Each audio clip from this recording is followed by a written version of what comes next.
Definition জানতে হবে। Definition একদম মুখস্থ, এটা পরীক্ষার ভাইবা জিজ্ঞেস করবে বলে তোমাকে ডেফিনিশন পুরোপুরি বলতে হবে। What is menorrhagia? মেনোরেজিয়া আসো, হোয়াট ইজ মেনোরেজিয়া? মেনোরেজিয়া কাকে বলবো?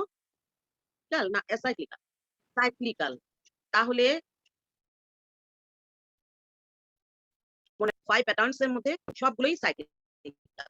অ্যাসাইক্লিক্যাল সাইক্লিক্যাল। অ্যাসাইক্লিক্যাল শুধু মেট্রো রেল। তোমাকে প্রথমেই বলতে হবে it is a cyclical bleeding. It is defined as cyclical bleeding which is excessive in amount or duration or both. দুটোই হতে পারে। এক্সেসিভ ইন অ্যামাউন্ট, ভলিউমটা বেশি হতে পারে, অথবা ভলিউম ঠিক আছে, ডিউরেশন বেশি। ডিউরেশন 5 ডেজ থাকার কথা, সেখানে 10 ডেজ 12 ডেজ এরকম হতে পারে।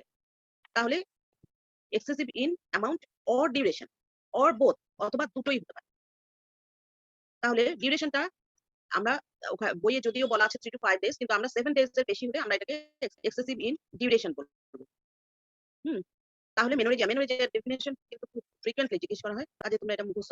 Is defined as cyclical bleeding which is excessive in amount or duration or both. এই হলো মেনোরেজি। কি কারণে মেনোরেজিয়া হতে পারে, কেন এক্সেসিভ হবে, কেমন মেনোরেজিয়া হবে না, মেনোরেজিয়া হবে। এই যে তাহলে দেখো মেনোরেজিয়ার একটা কজের মধ্যে তোমার ফাইব্রয়েড ইউটেরাস চলে আসলো, তাই না? এরকম ব্লিডিং হয়, ব্লিডিংটা কেমন মেনোরেজিয়া হয়? এই মেনোরেজিয়াটা আবার কেমন হয়? Progressive menorrhagia. মেনোরেজিয়া হয় প্রোগ্রেসিভ, মানে মানে কি, কথাটা না বললে তোমার শুনবেই না টিচার। সিমটমের 1 নাম্বার কথা হলো প্রোগ্রেসিভ মেনোরেজিয়া। তাহলে প্রোগ্রেসিভ মেনোরেজিয়া মানে কি? যাও না, ধরো এই সাইকেলে যতটুকু ব্লিডিং হলো, নেক্সট সাইকেলে আরো বেশি, তারপরে সাইকেলে আরো বেশি, এরকম ডে বাই ডে মানে মান্থলি এটা আরো বেশি হতে থাকবে। এটাকে বলা হয় প্রোগ্রেসিভ মেনোরেজিয়া। এটা হবে ফাইব্রয়েডে। আচ্ছা, তাহলে মেনোরেজিয়ার কিছু ফাংশনাল অর্গানিক কজ আছে, কিছু তোমার অর্গানিক কজের মধ্যে ইউটেরাসের কিছু কজ আছে। ইউটেরাসের কজ কি কি? একটা তোমরা বললা ফাইব্রয়েড, আরেকটা হলো অ্যাডেনোমায়োসিস। অ্যাডেনোমায়োসিসটা কি? অ্যাডেনোমায়োসিস কি পড়ানো হয়েছে? হ্যাঁ, adenomyosis is another cause of হতে পারে, পেলভিক এন্ডোমেট্রিওসিস হতে পারে। তারপরে আর কি? এন্ডোমেট্রিওসিস কি? যে কোনো জায়গায় যদি থাকে presence of endometrial tissue other than normal uterine cavity is called endometriosis. আর অ্যাডেনোমায়োসিসটা কি? এন্ডোমেট্রিয়াল টিস্যু যদি মায়োমেট্রিয়ামের মধ্যে থাকে, সেটা হচ্ছে অ্যাডেনোমায়োসিস। তাহলে fibroid uterus, adenomyosis, pelvic endometriosis, আর হলো যদি আইওসিডি দেওয়া থাকে। আইওসিডি মানে কি? ইন্ট্রাইউটেরাইন কন্ট্রাসেপটিভ ডিভাইস যদি থাকে, সেক্ষেত্রেও হতে পারে। হবেই এমন কোনো কথা নেই, হতে পারে, তবে হবেই অ্যাডেনোমায়োসিসে মেনোরেজিয়া হবেই, এন্ডোমেট্রিওসিসেও মেনোরেজিয়া হবে, এবং তার সাথে ডিসমেনোরিয়া থাকতে পারে। আসো, ক্রনিক টিউবো ওভারিয়ান মাস যদি থাকে, ক্রনিক টিউবো ওভারিয়ান কোনো মাস থাকলেও হতে পারে। টিউবারকুলার এন্ডোমেট্রাইটিস যদি টিউবারকুলোসিস থাকে, এন্ডোমেট্রিয়াল টিবি যদি থাকে, সেক্ষেত্রেও আর্লি কেসে মেনোরেজিয়া হতে পারে, কিন্তু লেট কেসে কিন্তু আবার গিয়ে অ্যামেনোরিয়া হয়। লেট কেসে গিয়ে অ্যামেনোরিয়া হয় অথবা হাইপোমেনোরিয়া, কিন্তু আর্লি কেসে মেনোরেজিয়া হতে পারে, টিউবারকুলোসিস অফ এন্ডোমেট্রিয়াম। আচ্ছা, রেট্রোভার্টেড ইউটেরাসে অনেক সময় হয় ডিউ টু কনজেশন। যদি কনজেশন থাকে তাহলে রেট্রোভার্টেড ইউটেরাসে হতে পারে। তারপরে আর কি? Granulosa cell tumour of the ovary. ওভারিতে যদি গ্রানুলোসা সেল টিউমার থাকে, তাহলেও অ্যাবনরমাল ইউটেরাইন ব্লিডিং হতে পারে। Uterine cause, dysfunctional uterine bleeding, fibroid, এই কয়েকটাতে তোমার মেনোরেজিয়া হয়। এই চারটা হচ্ছে তোমার একদম কমন কজ। এছাড়া আর কি কজে তোমার মেনোরেজিয়া হতে পারে? যেমন এন্ডোক্রাইন কজের মধ্যে আমি প্রথমে বললাম যে থাইরয়েড কজ। হাইপোথাইরয়েডিজমেও মেনোরেজিয়া হতে পারে, হাইপারথাইরয়েডিজমেও মেনোরেজিয়া, দুটোতেই হতে পারে। এবং এই থাইরয়েড কজটা খুবই ইম্পর্টেন্ট একটা কজ। আমরা প্রথমেই যে কোনো পেশেন্ট মেনোরেজিয়া নিয়ে আসলে আমরা প্রথমেই ইউটেরাইন কজ ভাববো, প্রথমেই আমরা এক্সক্লুড করবো যে ইউটেরাইন কোনো কজ আছে কিনা, তারপরেই আমরা নেক্সট যেটা করি যে থাইরয়েড কোনো কজ আছে কিনা। তাহলে এটা একটা ইম্পর্টেন্ট কজ। আর কি? এন্ডোক্রাইন ছাড়া আর কি হতে পারে? হেমাটোলজিক্যাল কজ হতে পারে, যদি ব্লাডের কোনো অ্যাবনরমালিটি থাকে, যেমন ইডিওপ্যাথিক থ্রোম্বোসাইটোপেনিক পারপুরা হতে পারে, লিউকেমিয়া হতে পারে, ভন উইলব্যান্ডস ডিজিজ হতে পারে, আর হচ্ছে প্ল্যাটলেট ডেফিসিয়েন্সি থাকা, থ্রোম্বোসাইটোপেনিয়া। এগুলোর কারণে, হেমাটোলজিক্যাল ডিসঅর্ডারের কারণে অ্যাবনরমাল ইউটেরাইন ব্লিডিং হতে পারে। ইমোশনাল আপসেট থাকলেও কিন্তু অ্যাবনর্মাল ইউটেরাইন ব্লিডিং হয়। Emotional upset. আর আর কি যদি ফাংশনাল কোনো কজ থাকে। ফাংশনাল কজ মানে হচ্ছে যদি হরমোনের কোনো অ্যাবনর্মালিটি, হাইপোথ্যালামো পিটুইটারি ওভারিয়ান এক্সিস, যে কোনো তোমার হচ্ছে মেনস্ট্রুয়াল সাইকেলটা যদি রেগুলার থাকতে হয় তাহলে হাইপোথ্যালামাস ঠিক থাকতে হবে, পিটুইটারি ঠিক থাকতে হবে, ওভারি ঠিক থাকতে হবে, ইউটেরাস ঠিক থাকতে হবে। এমনকি ইউটেরাস দিয়ে যে ব্লিডিংটা বের হবে সেই পাথওয়েটাও ঠিক থাকতে হবে, তাই না? যদি ঠিক থাকে তাহলেই নর্মাল ইউটেরাইন ব্লিডিং হবে। এক্সিসের কোনো জায়গায় গন্ডগোল থাকলেই, কোনো অ্যাবনর্মালিটি থাকলেই সেখানে অ্যাবনর্মাল ইউটেরাইন ব্লিডিং হবে। তাহলে হাইপোথ্যালামো পিটুইটারি ওভারিয়ান এক্সিস এর মধ্যে যদি কোনো ডিস্টারবেন্স থাকে সেটা হচ্ছে তোমার ফাংশনাল কজ হবে। এসে বললো যে ম্যাডাম আমার খুব ব্লিডিং হচ্ছে, তাহলে তুমি কি সাথে সাথে তার কথা বিশ্বাস করবা? এখন এই হিস্ট্রি নিব যে সে পার ডে কয়টা প্যাড ইউজ করে এবং তার থিকনেস কতখানি। Usually 8 hourly 1 sanitary pad is used, 8 hourly. এর চেয়ে বেশি যদি হয় তাহলে আমরা সেটাকে অ্যাবনর্মাল হিসেবে কাউন্ট করব। তাহলে নাম্বার অফ স্যানিটারি প্যাড একটা। আর একটা হলো যে পেশেন্টকে দেখবো, পেশেন্টের যদি এক্সেসিভ ব্লিডিং হয় তাহলে পেশেন্ট তো অ্যানিমিক হয়ে যাবে। তাহলে পেশেন্ট কি অ্যানিমিক কি না সেটা আমাকে দেখতে হবে। এই হিস্ট্রি থেকে জানতে পারবো। আর হলো ক্লিনিক্যালি এক্সামিন করে এবং ইনভেস্টিগেশন আমি ডায়াগনোসিস করবো যে তার মেনোরেজিয়া হচ্ছে কি না, এবং ডায়াগনোসিস করে অ্যাকর্ডিং টু ডিজিজ আমাকে ট্রিটমেন্ট দিতে হবে অ্যাকর্ডিং টু ডিজিজ। পলিমেনোরিয়া, পলিমেনোরিয়াটা কি কি বললাম, যদি ডিউরেশনটা সাইকেলটা যদি কম হয়, সাইকেলটা যদি শর্ট হয়, সাইকেলটা শর্ট হলে পলিমেনোরিয়া হবে, ফ্রিকোয়েন্টলি হবে, ঘন ঘন হবে, তাই না? তাহলে শর্ট মানে কি? ম্যাডাম 28 দিনের আগেই। না ম্যাম 21 দিনের আগে। হ্যাঁ, রেঞ্জ তোমার 21 টু 35 ডেজ। কারো যদি 21 দিন পর পর হয় তাহলে সেটাও নর্মাল, কারো যদি 35 ডেজ পর পর হয় সেটাও নর্মাল। কিন্তু তার চেয়ে 35 ডেজ এর চেয়ে বেশি যদি হয় সেটা অ্যাবনর্মাল, আর যদি 21 ডেজ এর চেয়ে কম হয় তাহলে সেটা অ্যাবনর্মাল। তাহলে 21 ডেজ এর চেয়ে কম তার আগেই যদি হয়ে যায় তাহলে সেটাকে আমি বলবো পলিমেনোরিয়া, মানে ঘন ঘন হচ্ছে। পলি মানে অনেক বেশি, পলি মানে বেশি বেশি, আর অলিগো মানে হাইড্রামনিওস। অলিগোহাইড্রামনিওস, পলিহাইড্রামনিওস মানে কি? বেশি ম্যাম। কোথায় বেশি? কি বেশি? Uterus amniotic fluid madam.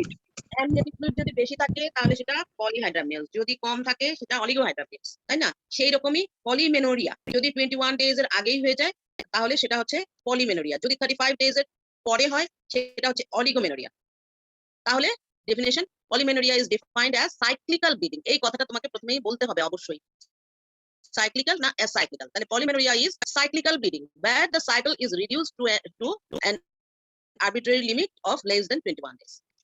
আচ্ছা, এত বড় কথা মনে রাখতে না পারলে তুমি শর্ট করে বলতে হবে যে polymenorrhoea is cyclical bleeding less than 21 days. Is cyclical bleeding where the cycle is more than 35 days. ঠিক আছে? এপিমেনোরেজিয়া বা পলিমেনোরেজিয়া, পলিমেনোরিয়া আর পলিমেনোরেজিয়া তার মানে কি? সাথে হচ্ছে ব্লিডিংটাও হচ্ছে মানে বেশি হবে হ্যাঁ, তাহলে সাথে ব্লিডিংটাও বেশি হবে, তাহলে এটা কম্বাইন, সেটা হচ্ছে পলিমেনোরেজিয়া। এখন পলিমেনোরিয়ার কজ কি? ডিসফাংশনাল ইউটেরাইন ব্লিডিং হতে পারে, আর হচ্ছে ওভারিয়ান কজ হতে পারে। এগুলো হলো পলিমেনোরিয়ার কজ। যদি ওভারিতে ওভুলেশন খুব ফ্রিকুয়েন্টলি হয় তাহলে পলিমেনোরিয়া হবে, যদি অনেক দেরিতে হয় ওভারির ওভুলেশন তাহলে সেটা হচ্ছে অলিগোমেনোরিয়া। আর ইউটেরাসে যদি কোনো কজ থাকে, কোনো ডিসফাংশন থাকে তাহলে সেই ক্ষেত্রে আমার পলিমেনোরিয়া হতে পারে। আচ্ছা, এখানেও ট্রিটমেন্ট হচ্ছে অ্যাকর্ডিং টু কজ। এরপরে আসো মেট্রোরেজিয়া। কি তোমাদেরকে আমি বললাম যে সবগুলোই হলো সাইক্লিক্যাল ব্লিডিং এক্সেপ্ট মেট্রোরেজিয়া। তাহলে মেট্রোরেজিয়ার ডেফিনিশন কি বলবো? It is defined as acyclical bleeding. It is acyclical bleeding from the uterus. ঠিক আছে? যথেষ্ট। It is acyclical bleeding from uterus is called major cause কি? তাহলে দেখো মেট কি হতে পারে। যখন তখন ব্লিডিং হবে, কোনো সাইকেল নাই। এই যে 21 to 35 ডেজ, এই সাইকেলটা মেইনটেইন হবে না, যখন তখন ব্লিডিং হবে। তাহলে সেটার কজ কি হতে পারে? এক নাম্বার কজ হলো সিএ সার্ভিক্স, হ্যাঁ, কার্সিনোমা অফ সার্ভিক্স। এর কোনো এটা তো সার্ভিক্স থেকে ব্লিডিংটা হচ্ছে, কোনো সাইকেল মেইনটেইন হবে না এখানে, যখন তখন ব্লিডিং হবে। অথবা যদি কোনো পলিপ থাকে, সার্ভিক্সে কোনো পলিপ থাকতে পারে, এন্ডোমেট্রিয়াল ক্যাভিটিতে কোনো পলিপ থাকতে পারে, সেই পলিপ থেকেও যখন তখন ব্লিডিং হবে। তাহলে পলিপ হতে পারে, মিউকাস পলিপ অফ সার্ভিক্স। তারপরে আর কি হতে পারে? সার্ভিক্সে কোনো যদি ভাস্কুলার কোনো একটোপি থাকে, ভাস্কুলার কোনো অ্যাবনর্মালিটি থাকে, তাহলে সেখান থেকেও ব্লিডিং হতে পারে। এই ভাস্কুলার একটোপিটা সাধারণত কি কারণে হয়? অনেক সময় পিল অ্যাবনর্মালি যদি কেউ কোনো পিল ইউজ করে, সেক্ষেত্রেও হতে পারে। যেমন পিলটা ইরেগুলার ইউজ করলো, বা এই যে এখন ইমার্জেন্সি কন্ট্রাসেপটিভ পিল পাওয়া যায়, এগুলো ইউজ করলো, এই সমস্ত কারণেও অ্যাবনর্মাল ইউটেরাইন ব্লিডিং, এই তোমার মেট্রোরেজিয়া হতে পারে। মানে কোনো সাইকেল মেইনটেইন হবে না এখানে। অথবা যদি কোনো ইনফেকশন থাকে, সে কারণেও হতে পারে। তারপরে সার্ভাইকাল কোনো এন্ডোমেট্রিওসিস যদি থাকে, সেক্ষেত্রেও হতে পারে। তাহলে সবচেয়ে ইম্পর্টেন্ট কজ হলো সিএস সার্ভিক্স, নেক্সট পলিপ, আর কোনো ইনফেকশন থাকলে হতে পারে। এই তিনটা হচ্ছে তোমার কমন কজ। কমন হবে মানে কি? এখানে কোনো প্যাথোলজি আছে এবং এখান থেকে কন্টাক্ট হচ্ছে, সেজন্য এখান থেকে ব্লিডিং হচ্ছে। এই হচ্ছে তোমার according to cause. According to cause treatment. অলিগোমেনোরিয়াটা কি বললাম? যে যদি সাইকেলটা মোর দেন 35 days হয়, cyclical bleeding which is occurring more than 35 days apart, সেটা হচ্ছে অলিগোমেনোরিয়া। অলিগোমেনোরিয়ার কজ কি কি? এটা কি কারণে অলিগোমেনোরিয়া হতে পারে? অলিগোমেনোরিয়া সাধারণত যদি এজ রিলেটেড হয়, এজ রিলেটেড মানে হচ্ছে অ্যাডোলেসেন্টদের হতে পারে, অ্যাডোলেসেন্টদের হতে পারে, অথবা মেনোপজের আগে, প্রিসিডিং মেনোপজ। মেনোপজের আগে আগে হতে পারে, অথবা অ্যাডোলেসেন্ট যাদের কেবলমাত্র মেনার্ক রয়েছে, যাদের কেবলমাত্র মেনার্ক প্রথম 2-1 বছর এরকম থাকতে পারে, তাদের কিন্তু অ্যাসাইক্লিক্যাল ব্লিডিংও থাকতে পারে, মেট্রোরেজিয়াও হয়। কেন হয়? অ্যাডোলেসেন্টদের কেন হয়? এই যে মিউচুয়াল অ্যাবনর্মালিটি গুলো কিন্তু অ্যাডোলেসেন্টদের বেশি হয়। কেন হয় বলো তো? হ্যাঁ বলো। রিপ্রোডাক্টিভ সিস্টেম বলতে এই যে হাইপোথ্যালামো পিটুইটারি ওভারিয়ান এক্সিস, এই এক্সিসটা তখনও ঠিকমতো ডেভেলপ করে না। সেই কারণেই এই এক্সিসটা মেইনটেইন করতে কিছুদিন সময় লেগে যায়, 2-1 বছর। এই সময় কিন্তু অ্যাবনর্মালিটি গুলো বেশি হয়। আর কখন হয়? মেনোপজের সময়।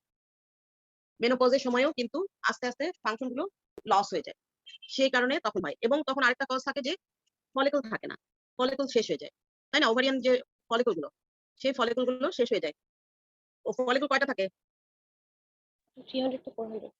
হ্যাঁ, 300 to 400, আরো বেশি থাকে, কিন্তু পার একটা ওম্যানের রিপ্রোডাক্টিভ লাইফে 400 to 300 to 400, 400 থেকে 450 এরকম ফলিকল ওভুলেশন হয় একটা রিপ্রোডাক্টিভ লাইফে। এই মেনার্ক থেকে মেনোপজ পর্যন্ত ইউজুয়ালি 400 থেকে 450 ফলিকল ওভুলেশন হয়। তাহলে যখন মেনোপজ হয়ে যাবে, চলে আসবে, তখন কিন্তু আস্তে আস্তে ফলিকল শেষ, আর ফলিকল থাকবে না। আর যদি ফলিকল না থাকে, তাহলে ওভুলেশন হবে না। ওভুলেশন না হলে তোমার এই হরমোন গুলো প্রডিউস হবে না, হরমোন প্রডিউস ঠিক মতো না হলে সাইকেলটা মেইনটেইন হবে না। এই কারণে মেনোপজের আগে আগে এরকম হয়। তারপর যখন ফলিকল একদম শেষ হয়ে যায়, তখন তো পুরোপুরি মেনোপজ। আর কখন হয়? আরেকটা, after delivery. After delivery, after delivery কি হয়? এই যে 9 মাস অ্যামেনোরিয়া থাকে, তারপরে আবার ল্যাকটেশনাল অ্যামেনোরিয়া। এই যে কখনো আবার এই এক্সিসটা পুরোপুরি ফাংশনাল হতে আরো কিছুদিন সময় লেগে যায়, এই জন্য কখনো কিছুটা অ্যাবনর্মালিটি হয়। ডেলিভারির পরে কয়েক মাস এরকম অ্যাবনর্মালিটি থাকে। ডেলিভারির পরে ল্যাকটেশনাল অ্যামেনোরিয়া কতদিন থাকতে পারে? Lactational amenorrhoea maximum maximum 2 years থাকতে পারে। তাহলে এর পরেও কিছু অ্যাবনর্মালিটি থাকতে পারে, সেগুলো সেটা হচ্ছে এই যে। এরপরে আর কি হয়? অলিগোমেনোরিয়া আর কাদের হতে পারে? ওবেসদের, যারা অনেক বেশি ওবেস, তাদের অ্যামেনোরিয়া হতে পারে। তারপরে যদি কোনো স্ট্রেসফুল কন্ডিশনে থাকে, কেউ স্ট্রেসফুল কন্ডিশনে থাকলেও হতে পারে। যারা এক্সারসাইজ অনেক বেশি করে, যেমন প্লেয়ার ডিসঅর্ডার, যেমন এন্ডোক্রাইন ডিসঅর্ডারের মধ্যে হচ্ছে polycystic ovary. Polycystic ovarian syndrome যদি থাকে, তাহলে সেক্ষেত্রে অলিগোমেনোরিয়া হতে পারে। আবার এদিকে হাইপারথাইরয়েডিজম থাকলেও হতে পারে। হাইপার প্রোল্যাক্টিনিমিয়া যদি থাকে, প্রোল্যাক্টিন লেভেল যদি বেশি থাকে, সেক্ষেত্রেও যদি অ্যামেনোরিয়া নিয়ে আসে বা অলিগোমেনোরিয়া নিয়ে আসে, এই টেস্টগুলো, এই হরমোনগুলো আমরা দেখে নিই। থাইরয়েড হরমোন দেখি, প্রোল্যাক্টিন লেভেলটা দেখি। মেইনলি এই দুটো আমরা দেখে নিই যে অ্যামেনোরিয়া কজ হিসেবে থাইরয়েড এবং প্রোল্যাক্টিন। আচ্ছা, তারপরে অ্যান্ড্রোজেন প্রোডিউসিং কোনো টিউমার যদি থাকে, ওভারিতে থাকতে পারে, অ্যাড্রেনাল গ্ল্যান্ডে থাকতে পারে। এই কারণে অলিগোমেনোরিয়া, অ্যামেনোরিয়া হতে পারে। টিউবারকুলার এন্ডোমেট্রাইটিস লেট কেস, আমি তখন বললাম যে আর্লি কেসে মেনোরেজিয়া হতে পারে, লেট কেসে অলিগোমেনোরিয়া অথবা অ্যামেনোরিয়া হতে পারে। কিছু কিছু ড্রাগস আছে এই কারণে অলিগোমেনোরিয়া হয়, যেমন ফেনোথায়াজিন, সিমেটিডিন, মিথাইলোপাট। ফেনোথায়াজিন কিসের জন্য দেওয়া হয়? যদি সাইকোলজিক্যাল কোনো অ্যাবনর্মালিটি থাকে তাহলে ফেনোথায়াজিন ইউজ করা হয়। এবং এই সাইকিয়াট্রি ট্রিটমেন্ট যারা করে তারা অনেক সময় গাইনোকোলজিস্টের কাছে আসে যে এরকম পিরিয়ড অফ হয়ে আছে, অত মাসে হচ্ছে না, এরকম আর অন্য কোনো ওষুধ খাচ্ছেন বা আর অন্য কোনো সমস্যা আছে, তখন কিন্তু এই যে এটা বের হয়ে আসে যে হ্যাঁ এইটা খাচ্ছে, তো তাহলে এটার জন্যই আপনার এটা হচ্ছে। তা নাহলে তুমি হয়তো সব ইনভেস্টিগেশন করলা, সব হিস্ট্রি নিলা, এই হিস্ট্রিটা নিলা না, দেখা যাবে যে এখানেই তার কজ। আচ্ছা, সিমেটিডিন আমরা কি, সিমেটিডিন। তারপরে মিথাইলোপা, মিথাইলোপা হলো অ্যান্টি হাইপারটেনসিভ। মিথাইলোপাটা আমরা প্রেগন্যান্সিতে ইউজ করি, সেজন্য প্রেগন্যান্সিতে ইউজ করা হয় মিথাইলোপা। অন্য কোনো হাইপারটেনশনের জন্য মিথাইলোপা ইউজ করা হয় না, according to disease, according to disease. আর এখন আসো হাইপোমেনোরিয়া। হাইপোমেনোরিয়াটা হলো স্ক্যান্টি মেনস্ট্রুয়েশন। স্ক্যান্টি মেনস্ট্রুয়েশন মানে হচ্ছে যদি কারো আমরা কি বললাম 2 to 5 ডেজ, সাইকেলটা কত, ডিউরেশনটা কত, 2 to 5 ডেজ। কারো যদি লেস দ্যান 2 ডেজ থাকে তাহলে সেটাকে আমরা স্ক্যান্টি মেনস্ট্রুয়েশন বলি এবং সেটাকে হাইপোমেনোরিয়া। হাইপোমেনোরিয়া, হাইপোমেনোরিয়ার কজের মধ্যে কেন স্ক্যান্টি মেনস্ট্রুয়েশন হয়? কজ কি? এই যে একটা বললাম টিউবারকুলোসিস, টিউবারকুলোসিসে অলিগোমেনোরিয়া হতে পারে, স্ক্যান্টি মেনস্ট্রুয়েশন হতে পারে। এছাড়া আর কি হতে পারে? ইউটেরাইন সাইনেকিয়া। ইউটেরাইন সাইনেকিয়াটা কি জিনিস? সাইনেকিয়া কি জিনিস জানা আছে? অ্যাডহেশন। অ্যাডহেশন যদি ইউটেরাসের অ্যান্টেরিয়র ওয়াল আর পোস্টেরিয়র ওয়াল যদি অ্যাডহেশন হয়ে যায় তাহলেও স্ক্যান্টি হবে। হয়তো কোনো কোনো জায়গায় ওপেন থাকে, সেখান থেকে অল্প অল্প আসে ব্লিডিংটা, সেই জন্য ইউটেরাইন সাইনেকিয়াতে হাইপোমেনোরিয়া হয়। আর যদি পিল ইউজ করে, অনেক দিন যাবত পিল ইউজ করে, তাহলেও হাইপোমেনোরিয়া। এই হলো তোমার প্যাটার্ন, এগুলো হলো প্যাটার্ন। তাহলে প্রত্যেকটাই তোমার অ্যাকর্ডিং টু কজ ট্রিটমেন্ট হবে। এইভাবে ডেফিনেশন এগুলো জিজ্ঞেস করে লিখতে হয়। এবং তোমার ভাইবায় এখান থেকে অবশ্যই এই যে তোমার কথা চলে আসবে, what is menorrhagia, what is polymenorrhoea, oligomenorrhoea, metrorrhagia, এগুলো এইভাবে চলে আসে। কাজে এটা খুব ইম্পর্টেন্ট, এটা করতে হবে।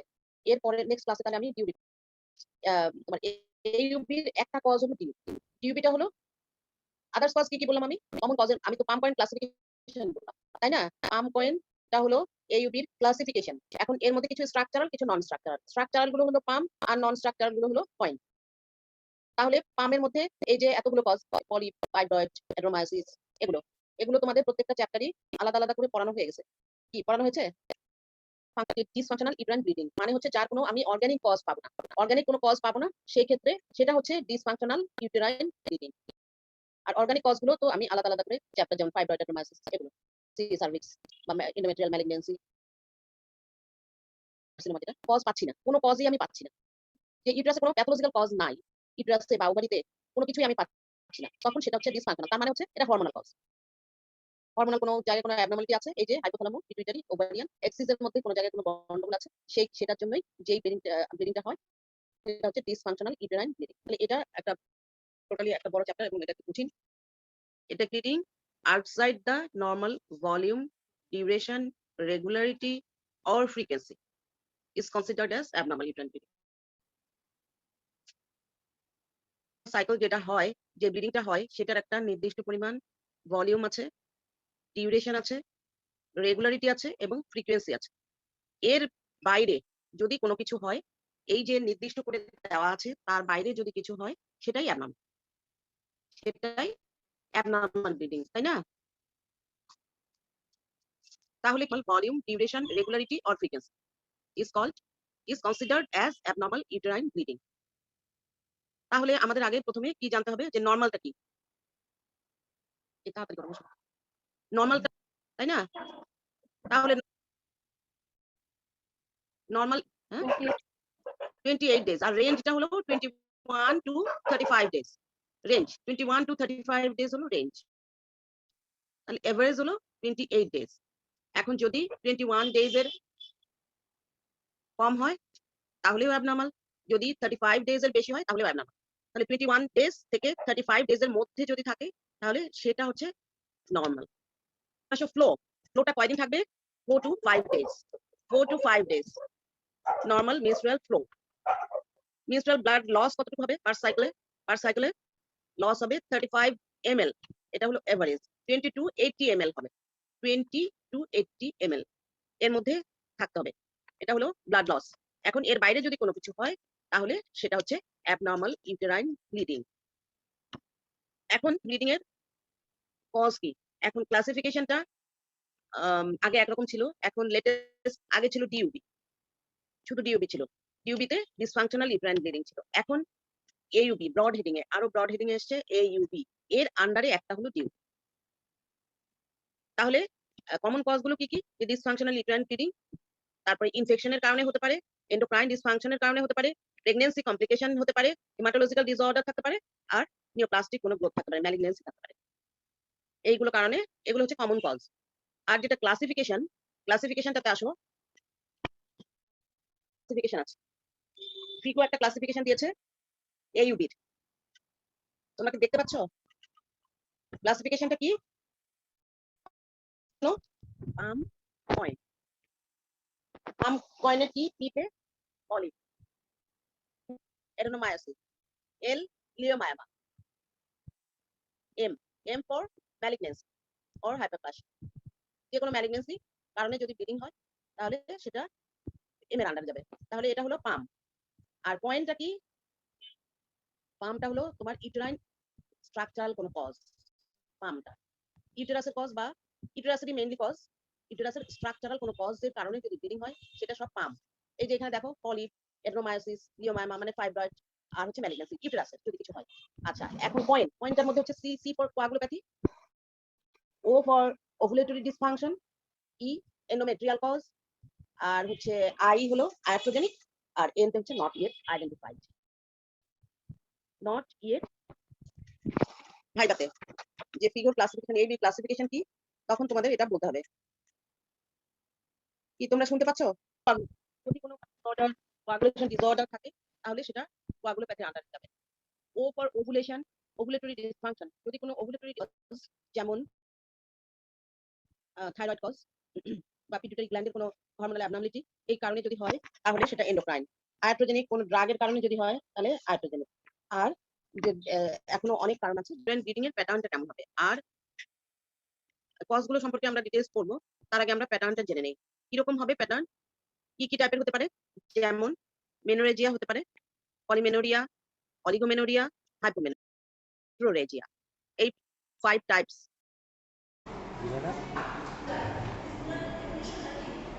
Painful management.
চাহিদা কি ম্যাডাম?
প্রজেস্ট্রন দেই এবং এটা কিন্তু কি কন্টিনিউয়াস দিতে হবে মাঝখানে কোনো গ্যাপ দেওয়া যাবে না মাঝখানে গ্যাপ দিলে মিনিস্ট্রেশন হয়ে যাবে আমার টার্গেট হচ্ছে মিনিস্ট্রেশনটাকে আমি বন্ধ করে দেব পার্মানেন্টলি বন্ধ করে দেব নাকি টেম্পোরারি বন্ধ করে সেটা পরের কথা মুখে বলা যে স্টিমুলেট প্রেগন্যান্সি মানে আমি হাই ডোজ যদি প্রজেস্ট্রন দেই অথবা হাই ডোজ আর স্টিমুলেট কম্বাইন দেই তাহলে কি হবে তার একটা ব্লাড লেভেল যখন অতিরিক্ত থাকবে তখন কি করবে শরীরের ভিতর থেকে হাইপোথ্যালামাস ওভারি যে অ্যাক্সিস আছে সেটা কাজ করবে না তার হরমোন দিয়ে যখন একটা সময় একটু খাওয়া দাওয়া পাবে না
টার্গেট হচ্ছে কোন রকম আমি এন্ডোমেট্রিয়াল বাকের